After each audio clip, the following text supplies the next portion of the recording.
మాట సెలవిచ్చిన తన ఉద్దేశం స్థిరపరచెను,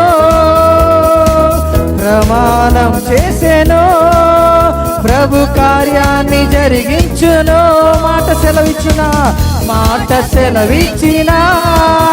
తన ఉద్దేశం స్థిరపరచెను,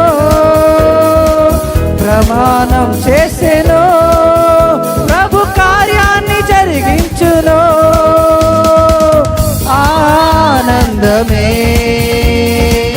యేసుతో జీవితం, సంతోషమే రాజుతో జీవితం.